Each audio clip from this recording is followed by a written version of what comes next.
What's up YouTube, my name is Dash Klitsch. I'm a music producer, sound designer, and YouTuber. Today we are here with Reason Studios to introduce their brand new rack extension device, the BV-X Vocoder. So traditionally vocoders are used in vocal context, obviously that's where the name is derived, but my job today is to show you all the kind of contexts where it's not supposed to be used, but it can really excel, specifically for sound design and that kind of thing.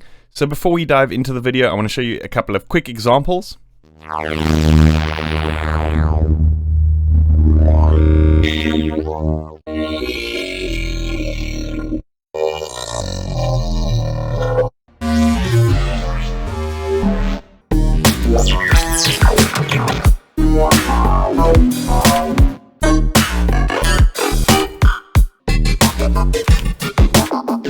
some of the interesting features of the plugin is that it has a automatic kind of pitch detection.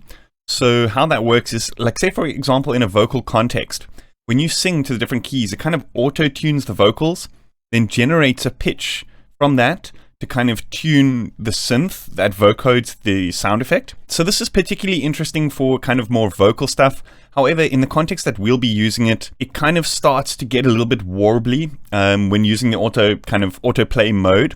So we do generally want to send a MIDI when we're doing these kind of more sound design stuff. So firstly, I just want to show you kind of the general context in which we're going to be using this plugin.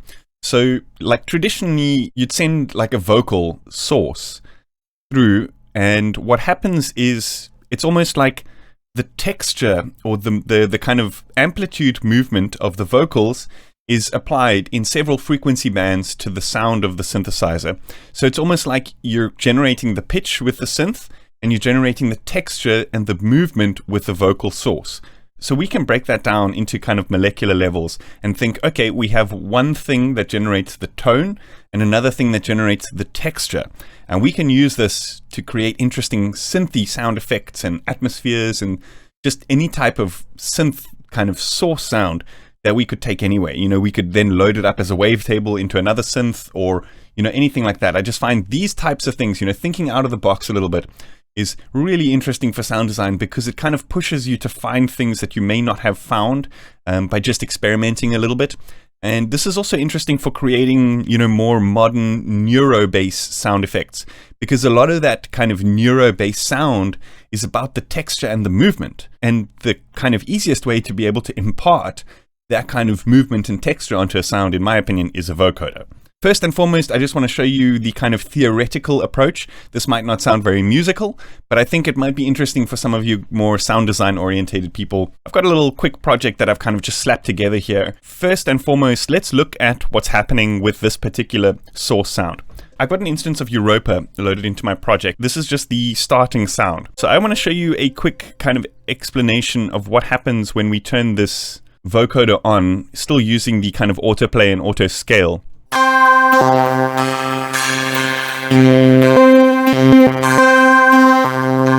So obviously, because there's kind of filter movement and stuff in that sound, the pitch that it kind of generates is a little bit warbly and it's not very accurate. Like I said, this is great on vocal sources and anything traditional, but when we're looking at a more kind of synthesis context and sound design, I would say you're going to get more kind of, you're going to get more usable effects when just sending MIDI straight to the vocoder. So what we can do here is let's just set up a MIDI channel over here. And what I want to do is I want to get this to send to the Reason Rack plugin event, which I believe is this one. And then what we can do is we can just send it one long note. This track, in fact, I believe is in D sharp. I'm going to send it one long D sharp on the MIDI, and then we can jump back in here and see. And so now what's happening is the note of the synth carrier in the vocoder is always going to be at D sharp, and we can actually go in and choose the octave over here, and we're generating the texture of the sound using the Europa. Let me show you a quick little thing here. If this MIDI channel basically triggers Europa, and I'm going to play a bunch of different notes, and you'll hear that no matter what I play on the keyboard, it's always going to be a D sharp.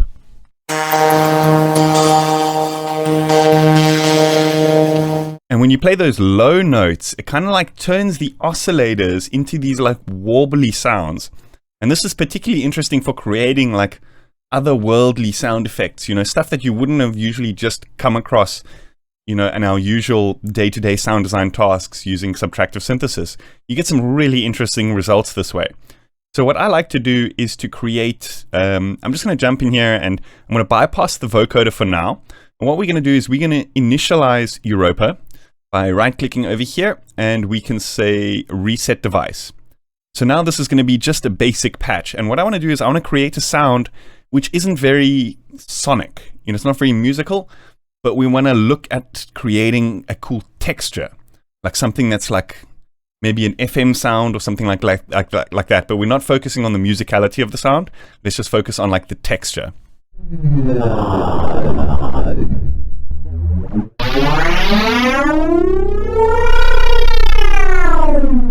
Okay, I think that'll be a good example because, like you can hear, it's not very musical, but it's got some really nice movements and textures in it.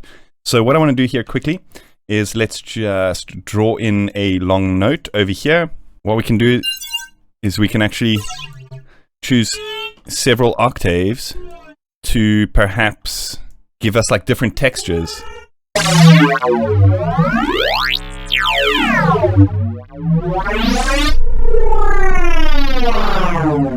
Okay, so here I want to enable the vocoder again, and let's listen to what happens.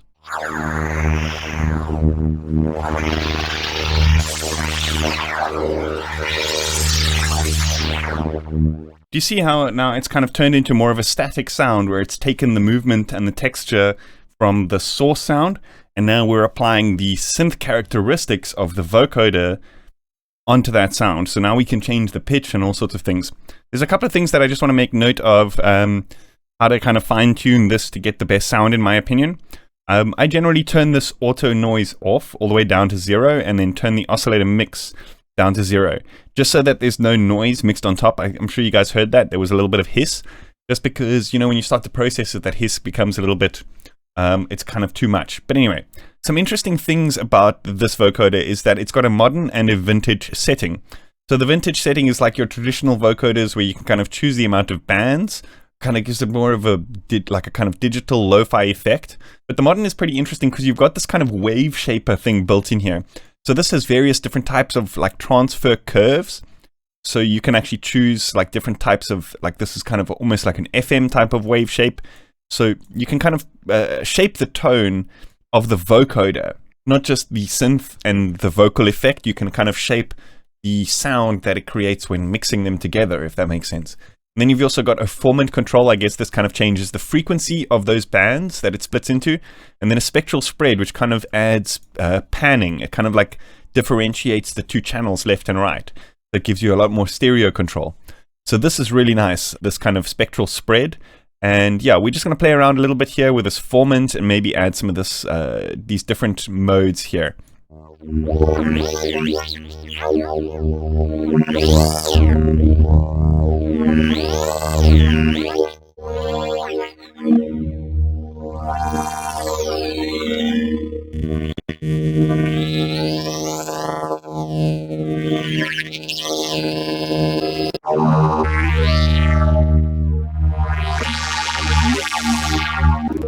So this is cool because it's also kind of like a wavetable. I think it's a wavetable synth because you can kind of choose different wave shapes and then morph them. So this phase folder is really interesting. It creates some really nice tones.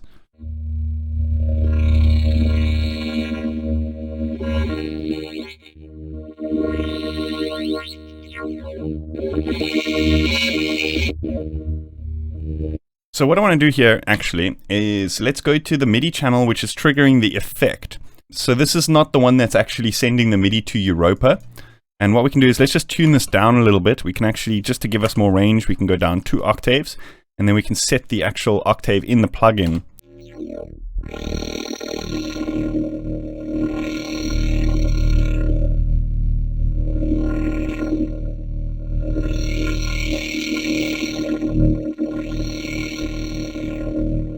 So what happens when we send out different notes?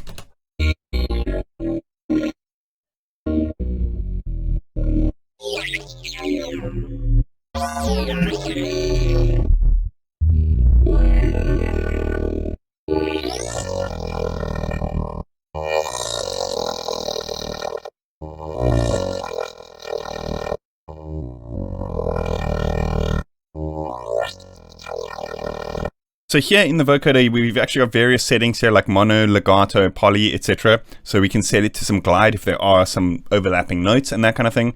But just to give you guys a quick reference of what each of these sounds are doing, I'm going to turn down the vocoder mix, turn up the modulator mix. So this is Europa. This is like what the sound of the source signal is.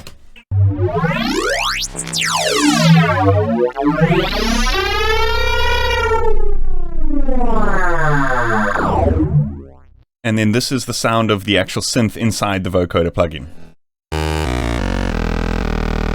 Vocoded together,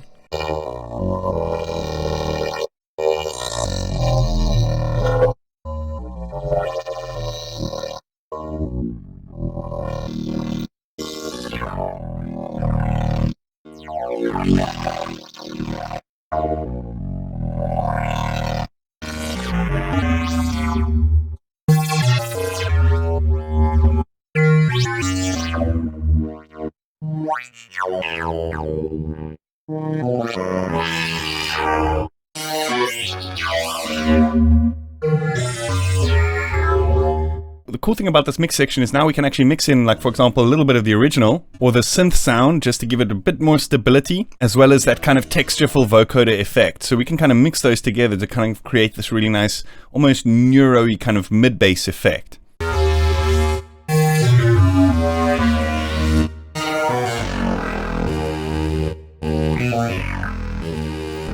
And then just to top it all off, I'm just going to modulate some of this octave movement over here as the sequence plays through.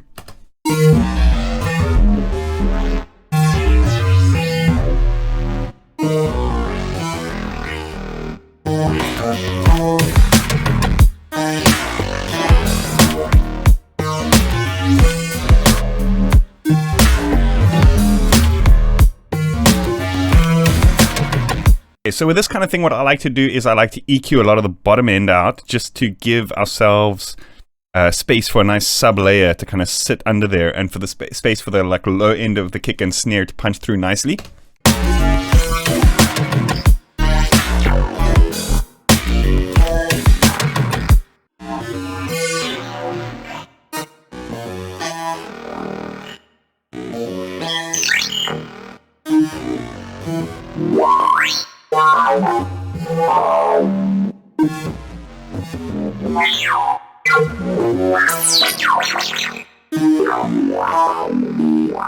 So another nice interesting effect to kind of add to the top of this is to add a filter to the original source, so the Europa sound, and then drive the filter reso all the way up, give it some movement, for example, like from the envelope 2, like by default, and then just play around with the frequency of the filter.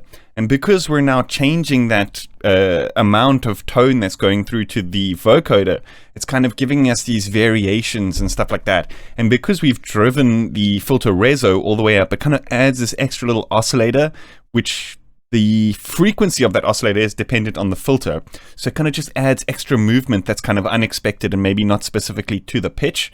But because the pitch is being generated by the vocoder, it doesn't really matter what we do here. We can like tune things all sorts of funny directions and do all sorts of crazy things to get more movement and to create like almost like fills to the ends of the bars or variations for different drops and that kind of thing.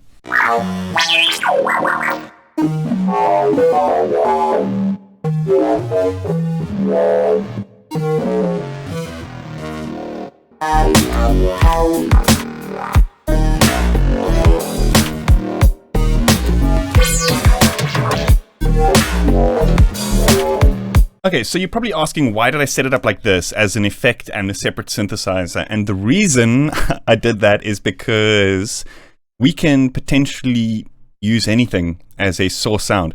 We don't have to use a synthesizer like Europa. We could, for example, change this. So let's just remove the device.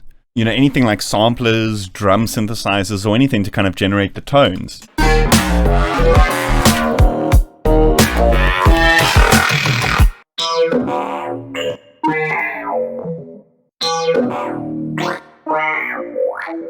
See, that's so cool. You know, you can kind of just create like a vibe, like the bass notes and the kind of tone of the synth within the vocoder. And then you literally just go wild and choose literally anything, like anything will work. And it all creates these nice neuro fills. You know, we could just be rendering out different examples of these and use them as one shots or something like that in the track as like little bits of inspiration here and there as fills, all sorts of things. This technique is fantastic. I love it. I actually use it a lot, but the downside is that with the vocoder plugins that I've been using before, I found that they're either a little bit limited in terms of like being able to use just the vintage style or just the modern style. So having something that's kind of everything in one, I think is super cool. And also built inside the Reason architecture, I think is particularly good, because a lot of the time with the vocoders, it kind of takes a little bit of rooting and it's a bit of a pain in the butt to kind of get things going.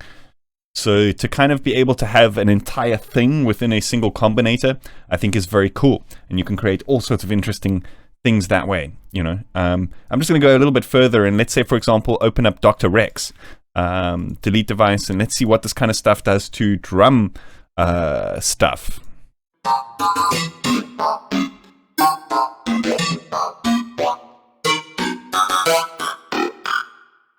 So using drum loops is particularly interesting because we're taking the tonal elements from the synth or the vocoder, but now we're creating different rhythms depending on what loops we're using to kind of send to that vocoder.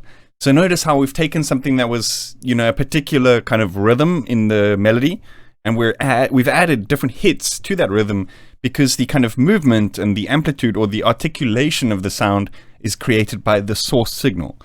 Are you guys following that?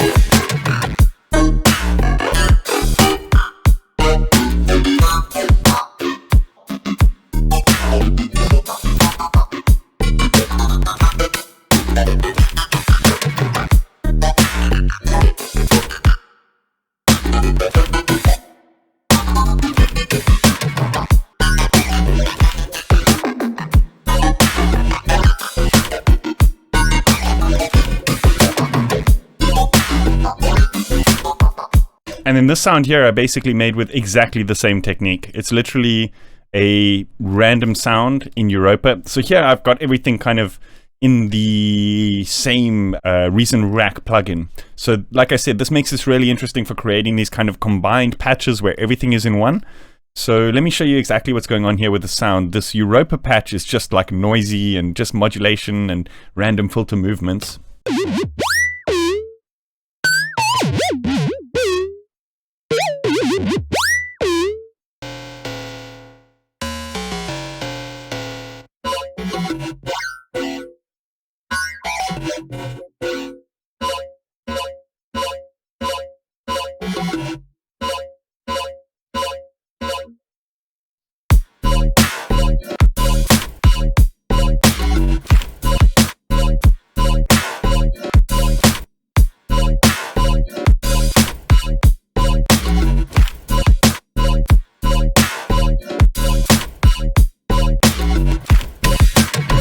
Awesome. I hope you guys enjoyed that. Let me know what you think in the comments. And a big thanks to Reason for having me on this channel to do this video. I'm going to be doing a follow-up video on my own channel, so definitely check the description for links on where to check that out. Otherwise, I'll see you guys next time.